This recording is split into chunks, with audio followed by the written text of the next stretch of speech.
Soyez les bienvenus au culte de l'Église protestante baptiste du Chênay Rocamcourt. Nous sommes là pour adorer notre Dieu, le Créateur de l'univers. Nous voulons remercier notre Dieu pour les cadeaux de la vie. Et avec les psalmistes, je vous invite à l'adoration. Chantez en l'honneur du Seigneur un chant nouveau, car il a réalisé des merveilles. Son savoir-faire et son pouvoir divin lui ont donné la victoire. À la face du monde, le Seigneur a fait connaître son salut. Aux yeux de tous, il a révélé sa justice. Habitants du monde entier, acclamez le Seigneur, criez de joie, chantez, célébrez. Amen.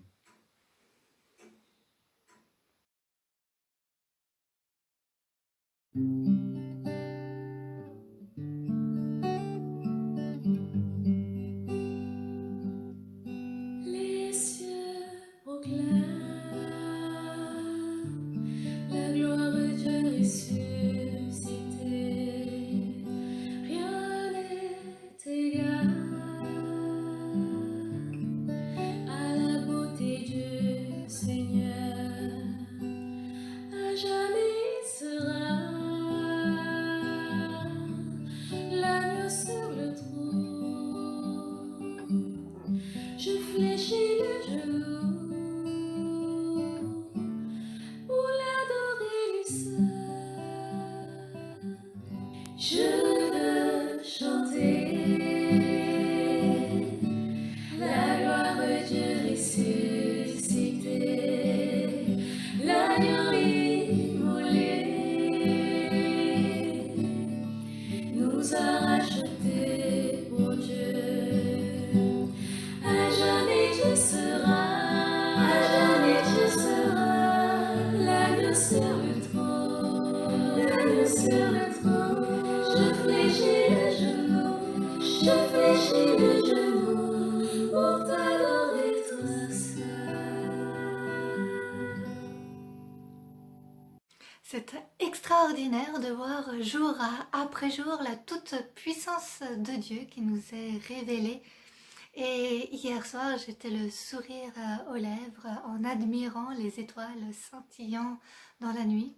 Et le matin venu, de se lever et d'être accueilli par le soleil perçant de ses rayons à travers les branches des arbres au son des oiseaux qui étaient là à chanter joyeusement, le vent qui par son souffle revigore, de se dire tant de signes qui nous ramènent à Dieu notre Créateur et qui nous exhortent à louer et à célébrer la grandeur infinie de Dieu. C'est d'ailleurs le psalmiste qui s'écrit au psaume 19 « Le ciel raconte la gloire de Dieu et l'étendue révèle l'œuvre de ses mains. » Le jour en instruit un autre jour, la nuit en donne connaissance à une autre nuit. Ce n'est pas un langage, ce ne sont pas des paroles, on n'entend pas leur son. Cependant, leur voix parcourt toute la terre, leurs discours vont jusqu'aux extrémités du monde. Amen. Dieu nous invite à travers sa création à entrer en communion avec lui.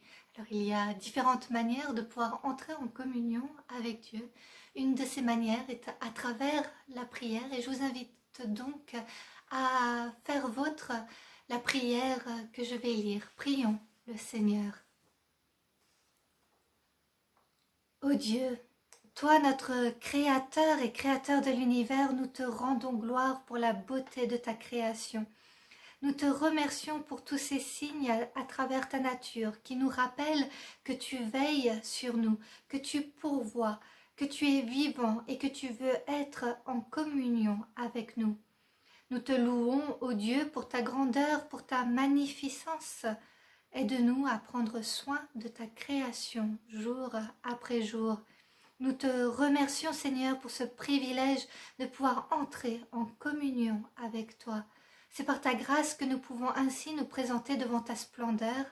Seigneur, merci pour cette grâce. de pouvoir être appelés tes enfants. Reçois nos prières, nos louanges et nos adorations, qu'elles te soient agréables.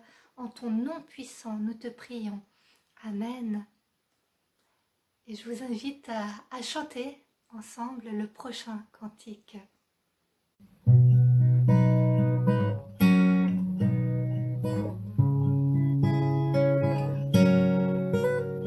C'est par la grâce que nous venons nous présenter devant toi, non par nos forces ou nos efforts, mais par le sang de l'agneau. Tu nous appelles auprès de toi, Seigneur, nous passer. Tu nous attires auprès de toi, par ta grâce nous voici. Si tu comptais tous nos péchés qui vivraient, mais nous entrons purifiés par le sang de l'agneau. Si tu comptais tous nos péchés qui vivraient, mais nous entrons purifiés par le sang de l'agneau. C'est par la grâce que nous venons nous présenter devant toi. Tu nous attires auprès de toi, par ta grâce nous voici. Par ta grâce nous voici. Par grâce nous voici.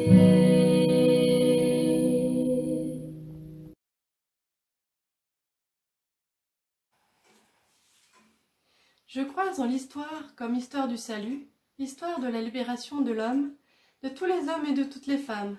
Je crois que Dieu nous accompagne tous dans notre aventure humaine et que seule sa présence est éternelle. Je crois que Jésus est vivant, ressuscité, source de l'esprit, qu'il est une personne présente, qu'il est peut-être l'ami des hommes et que cette amitié peut faire le but de toute une vie. Je crois en l'esprit qui anime aujourd'hui les grandes poussées de libération qui tendent vers une universalité humaine, concrète, diverse, capable dès lors de communion, faite de l'égale dignité et de la libre rencontre, de l'homme et de la femme, des ethnies et des cultures. Je communie à l'espérance de tous ceux qui sont convaincus qu'une terre de respect, de justice, d'égalité et d'amitié est possible. Je me sens solidaire de ceux et celles qui en ont fait le combat de leur vie. Je souhaite qu'entre chrétiens, nous soyons capables de célébrer ensemble notre amour pour Jésus-Christ et pour l'être humain.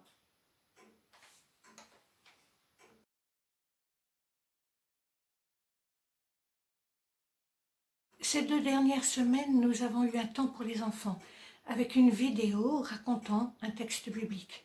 Aujourd'hui, ce sera un chant pour les enfants que nous voulons écouter et même auquel nous voulons nous associer si nous le désirons. Il tient le monde dans ses mains. Le Seigneur tient le monde dans ses mains.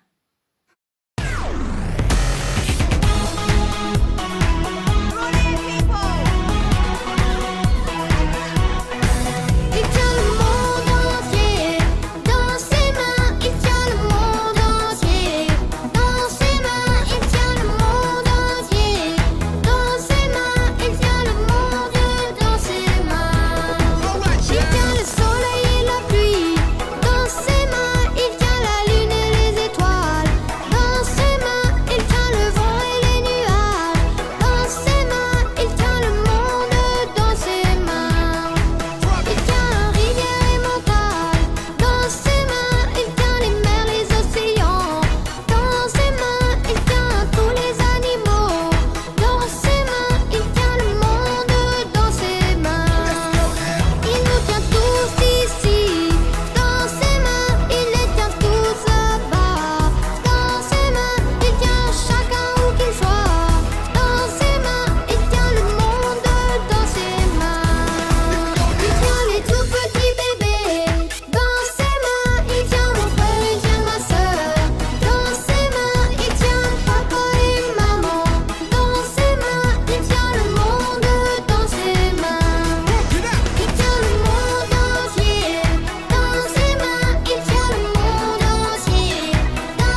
Perfection de l'action de Dieu, louez l'Éternel, je louerai l'Éternel de tout mon cœur, dans la réunion des hommes droits et dans l'assemblée.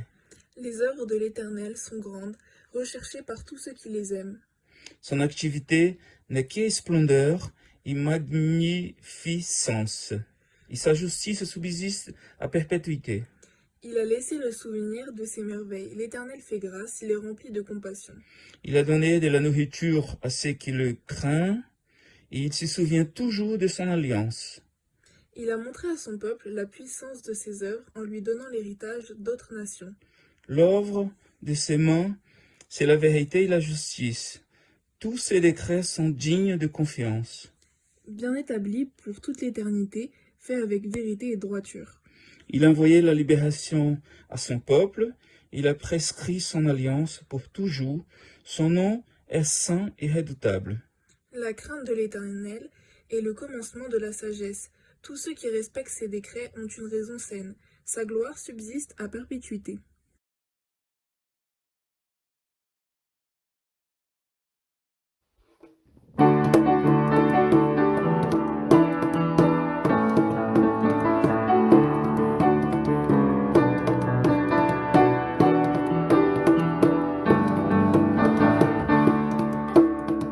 Qui tombe dans le ciel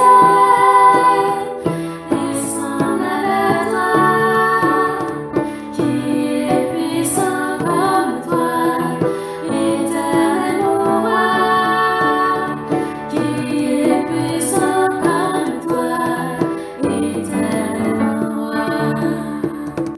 Tu es en toute je pouvoir. Tu es éternel, tu guériras, qui inonde le ciel, il semble à toi, qui est puissant comme toi, éternel roi, qui est puissant comme toi, éternel roi. Tu es dans le chemin, tu entends, tu répondras. Tu es dans le chemin, Dieu de paix pour tous les saints, qui donc dans le ciel est semblable à toi, qui est puissant comme toi, éternel roi. Qui est puissant comme toi, éternel roi. Et chacun de nous puissant, tu protèges et tu nourris. Et l'on et tu es vivant, qui donc dans le ciel, il semble à toi, qui est puissant comme toi, éternel roi, qui est puissant comme toi, éternel roi.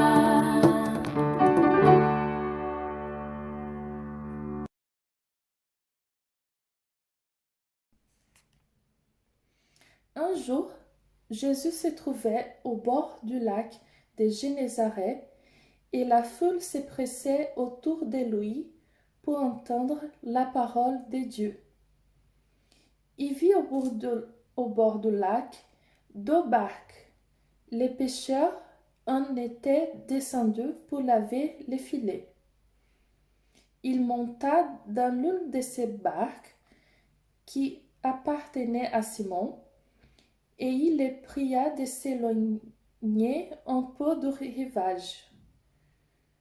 Puis il s'assit et dans la barque il enseignait la foule.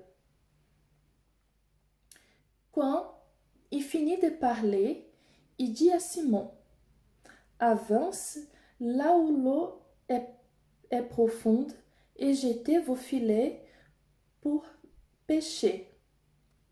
Simon lui répondit: Maître, nous avons travaillé toute la nuit sans rien prendre, mais sur ta parole, je jetterai les filets.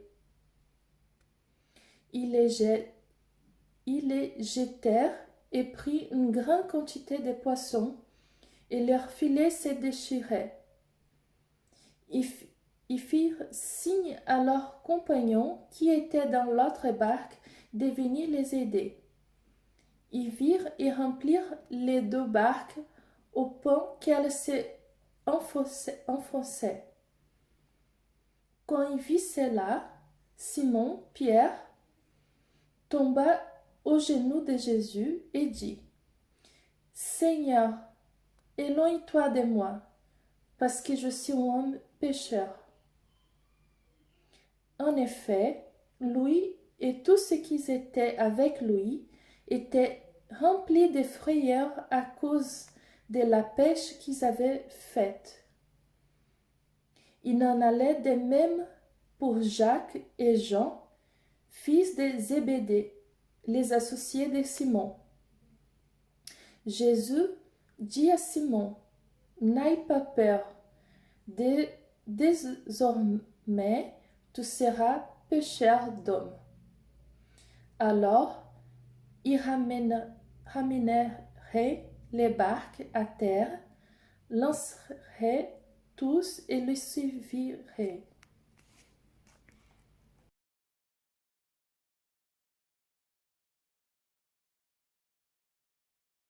Avance, n'aie pas peur.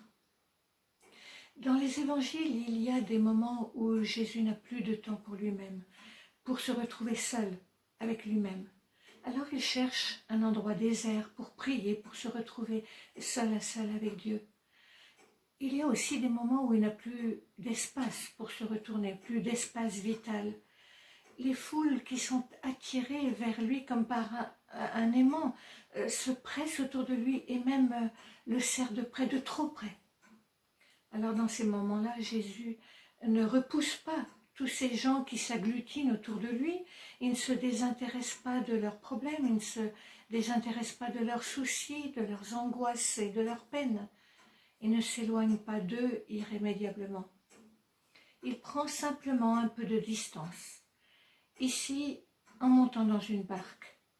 Oh, il ne va pas bien loin, à quelques encablures du rivage, juste pour avoir un peu d'espace, juste pour respirer un peu et puis en même temps continuer à parler à toutes ces foules de manière à ce qu'elles puissent entendre ce qu'il a à leur dire. Et c'est ainsi que de la barque où il vient de monter, qui s'est éloignée un peu du bord du lac, il les enseigne. Le texte ne nous précise pas ce qu'il leur dit, ce qu'il dit aux foules ce jour-là. Il nous dit simplement qu'il leur parle et que ces paroles les touchent profondément. Et ces paroles les touchent au cœur comme elles vont toucher les pêcheurs à qui il a emprunté la barque. Quand Jésus est arrivé, ces pêcheurs se trouvaient là sur le rivage après avoir passé toute une nuit entière à travailler dur sans rien prendre. Et en arrivant, il s'adresse à ces hommes qui sont là en train de laver leurs filets, besogne indispensable pour garantir la conservation de leur outil de travail. Ces pêcheurs sont rompus de fatigue et de déception, car il va leur falloir se résoudre à rentrer les mains vides, sans rien, pour remplir les ventres creux de leur famille. Et voilà que cet homme, qu'ils connaissent à peine, arrive en ce petit matin frisquet et décevant, et leur demande d'arrêter leur besogne. Il leur demande d'interrompre ce travail de nettoyage de leur filet de pêche pour le prendre dans leur barque afin qu'ils puissent parler aux foules amassées sur le rivage. Les pêcheurs auraient pu protester et lui dire qu'ils étaient fatigués, qu'ils n'avaient plus qu'une hâte, c'est de rentrer chez eux, d'aller se coucher pour récupérer un peu et d'oublier la déception d'une nuit de travail sans résultat. Et pourtant non. Curieusement, ils font ce qui leur est demandé sans poser de questions. Et les voilà qui se retrouvent sans l'avoir cherché, auditeurs captifs de ce Jésus qui parle à la foule rassemblée sur le rivage. Et quelle a été leur réaction en entendant les paroles de cet homme qu'ils connaissent à peine? Car l'évangéliste Luc place ce récit tout au début de son évangile, au début du ministère de Jésus. Non, nous ne savons pas comment ces pécheurs ont réagi. Le texte ne le dit pas. Mais ce que nous savons, c'est qu'ensuite, Jésus les renvoie au travail. À ces hommes épuisés, fatigués, rompus par une longue nuit de veille, il suggère de se remettre à l'ouvrage. « Avance en eau profonde, dit-il à l'un d'eux. » C'est à Simon qu'il parle ainsi. Simon qui fait équipe avec deux frères, Jacques et Jean. Avance en eau profonde. À cette suggestion, Simon soulève une objection logique à vue humaine. Nous avons péché toute la nuit sans rien prendre. Mais en même temps, ce qu'il vient d'entendre de la bouche de Jésus le pousse à obéir à sa consigne et à ajouter « Mais sur ta parole, je jetterai les filets. » Il prend le risque de recommencer un travail jusqu'ici inutile, d'aller au-delà de ses forces, sur l'injonction d'un homme qui, autant qu'il le sache, ne connaît rien au métier de pêcheur. Après l'avoir laissé utiliser sa barque comme chair improvisée pour haranguer les foules, il se laisse à nouveau déranger. Malgré sa fatigue, malgré son épuisement, malgré sa lassitude, malgré son découragement après une longue nuit de travail inutile et vain, il se rend disponible, une fois encore. Et sa confiance a tout de même du bon puisque les résultats de la pêche dépassent toute son espérance. Les résultats de la pêche sont tels que les filets ne tiennent pas le choc. Et ils commencent même à se déchirer sous le poids des nombreux poissons qui s'y trouvent. Devant ce prodige, Simon prend peur. Il se rend compte tout à coup que cet homme est bien plus qu'un simple rabbi de passage. Il se rend compte que cet homme est bien plus qu'un simple raconteur de textes bibliques. Il se rend compte que cet homme est bien plus qu'un simple guérisseur de malades. Et la conséquence de cette prise de conscience, c'est que ce miracle fabuleux a un effet bizarre sur Simon. Ce prodige le pousse à faire un retour sur lui-même et à se regarder avec lucidité pour ce qu'il est, tout au fond de lui-même. Et le voilà, qui avance en eau profonde, tout au fond de lui-même. Et lui, le pêcheur de poissons, se rend compte de son état de péché, qu'il est pécheur. Et cela le bouleverse et l'affole. Qui est celui-ci qui fait un tel effet sur les gens? Comment fait-il pour le faire passer des inquiétudes habituelles du quotidien aux inquiétudes spirituelles? Il se sent tout à coup tout petit à côté de lui. « Seigneur, éloigne-toi de moi, car je suis un homme pécheur. » Devant son bouleversement, Jésus n'enfonce pas le clou. Il ne lui dit pas « Oui, je sais bien que tu es plein de défauts, que tu es un pécheur invétéré. » Non, il prononce simplement une parole d'encouragement. « N'aie pas peur. »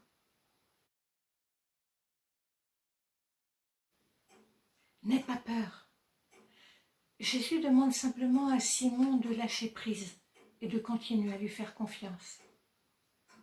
Comme il a obtempéré quand Jésus lui a demandé d'avancer en eau profonde et de se remettre à pêcher malgré sa lassitude, il lui faut maintenant faire confiance au point de vue spirituel. Il n'y a plus de place pour la peur, plus de raison d'avoir peur. Jésus sait qui il est, avec ses défauts et ses qualités, ses points forts et ses insuffisances. Et malgré tout, il l'accepte tel qu'il est. Et il veut se servir de lui pour faire de grandes choses. Il ne faut plus que Simon se laisse bloquer par ses insuffisances, par ses échecs, par la peur de l'avenir, Jésus va le lancer sur de nouveaux chemins, en faisant de lui un témoin de la bonne nouvelle du salut, de cet évangile dont il vient de parler aux foules. N'aie pas peur, je ferai de toi un pêcheur d'hommes. Il se peut que ce récit touche chez nous une corde sensible. Parfois, nous nous demandons pourquoi le Seigneur nous semble bien loin de nous, de nos problèmes, de nos vies remplies de soucis de toutes sortes. Nous sommes sur la rive, enfoncés dans nos soucis, et lui, il est en pleine eau, loin de nous, bien tranquille, à discourir sur des sujets qui n'ont rien de concret à vue humaine. En ces temps de pandémie qui nous angoissent, qui nous coupent de toute vie sociale, ecclésiale, professionnelle ou familiale, nous pouvons nous demander où il peut bien être ce Jésus dont nous parle la Bible. En réalité, il n'est pas loin de nous. Il est là, à quelques encablures, qui nous parle, si seulement nous savons sortir de nos soucis et le voir, prêter l'oreille pour l'écouter.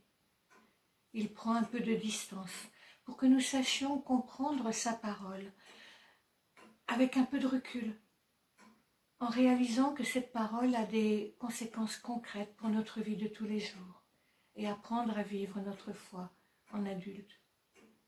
Certaines personnes collent tellement à la lettre de la parole de Dieu qu'elles n'arrivent plus à comprendre ce qu'elle veut leur dire. C'est comme pour un tableau, un tissage ou même une mosaïque. Certaines œuvres peuvent sembler floues, et on se demande ce qu'elles peuvent bien pouvoir représenter quand on les regarde de tout près.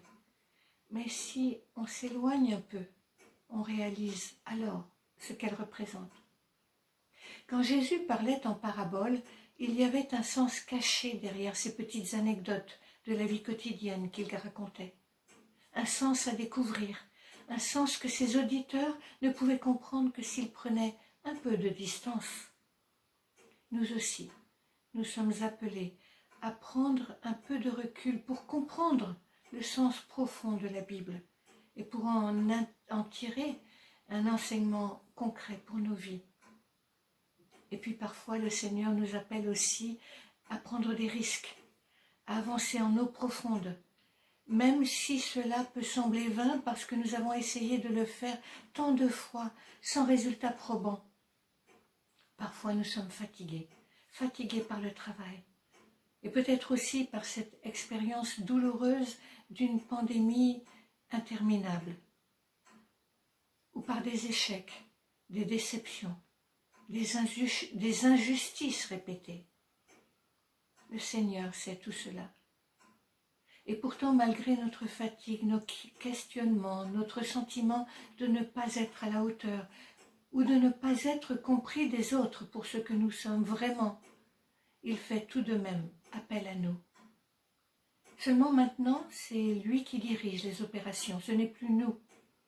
Et comme à Simon, il nous demande de lâcher prise et de le laisser prendre la direction des opérations.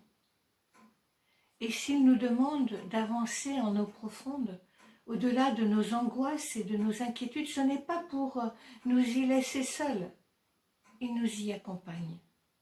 Et il nous fortifie, moment après moment, pour que nous puissions tenir bon jusqu'au bout de la tâche à accomplir. Nous ne sommes plus que les bras qui agissent. Et même si nous ne voyons pas le but ultime de ce qui nous arrive, nous pouvons avancer en eau profonde avec confiance, une confiance soutenue par sa force. Il ne nous demande pas de tout faire d'un seul coup, seulement un geste à la fois, un pas à la fois. Et nous ne sommes plus seuls pour accomplir tous ces efforts de l'existence. Le Seigneur est là, avec nous. Alors n'hésitons pas à répondre à l'invitation du Seigneur, à nous lancer dans cette aventure de la foi et à découvrir les nouveaux espaces de vie et de témoignage qu'il ouvre devant nous, même dans la situation compliquée dans laquelle nous vivons. Un pas à la fois. Mettons notre confiance en lui et restons assurés de sa présence continuelle à nos côtés et de sa force et de sa protection au quotidien pour affronter l'existence. Amen.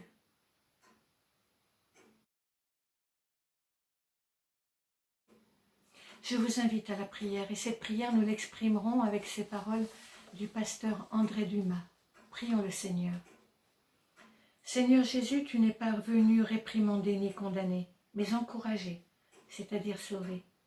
Tu n'es pas venu nous répéter nos manques, que nous connaissons parfaitement sans toi, mais nous enlever des péchés que nous ne pouvons pas nous pardonner à nous-mêmes. Auprès de toi, il n'y a heureusement aucun prix d'excellence, mais bien heureusement de multiples prix d'encouragement. Il faut peu de choses pour que le découragement envahisse nos châteaux de sable. Une ironie ou une dureté, une parole manquée ou une parole appuyée, un silence rongeur ou un silence réprobateur. Nous te l'avouons. Nous ne voudrions pas vivre de courage, mais d'encouragement. Dispose-nous à encourager les femmes et les hommes, les vieillards et les enfants. Dispose-nous à encourager les faibles quand ils défaillent en solitude et les forts quand ils assaillent en maladresse. Dispose-nous à encourager même ceux qui nous découragent, car peut-être ne sont-ils que le reflet de notre hostilité. Ô Dieu, dans l'encouragement, apprends-nous le courage et non pas l'attendrissement. Sois fort en nous pour que nous devenions forts par toi. Tu es le Dieu qui redresse le roseau courbé et qui dresse l'homme épuisé. Tu es le Dieu du courage, de l'affrontement avec la passion et de l'abondance de la compassion. Tu es le Dieu venu sur la terre pour encourager chaque homme et tous les hommes, en tenant tête aux puissants ennemis de la dérision et de l'oppression. Que ton encouragement soit la compagnie de nos courages, vidés au soir du vendredi saint, relevés au matin de Pâques. Amen.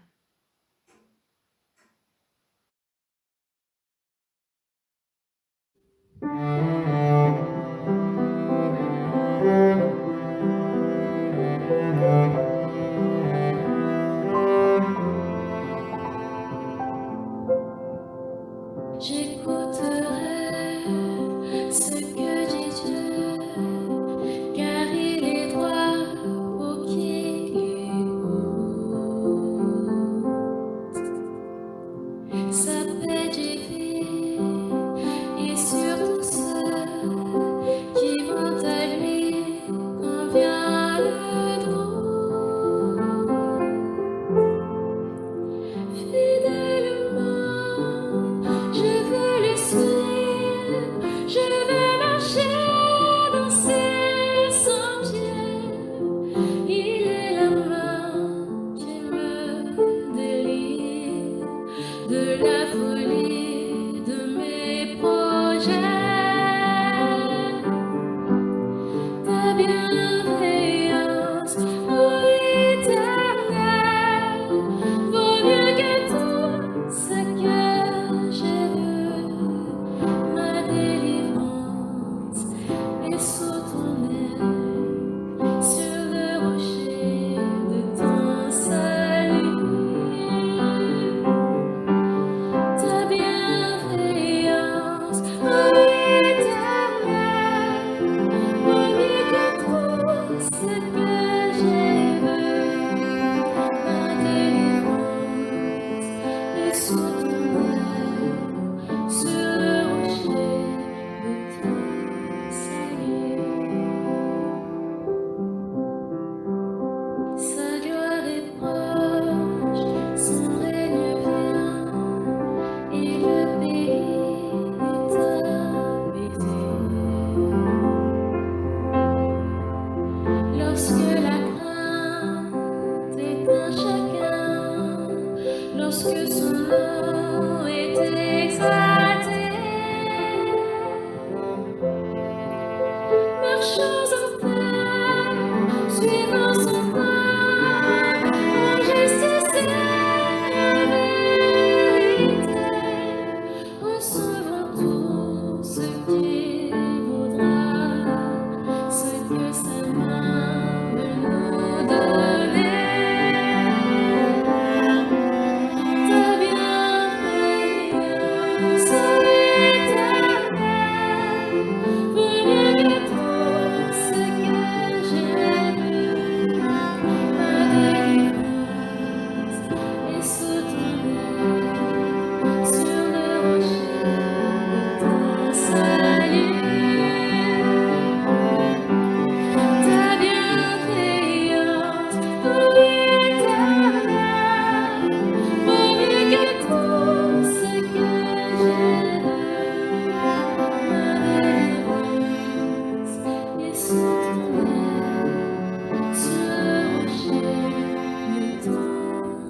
et recevons la bénédiction du Seigneur.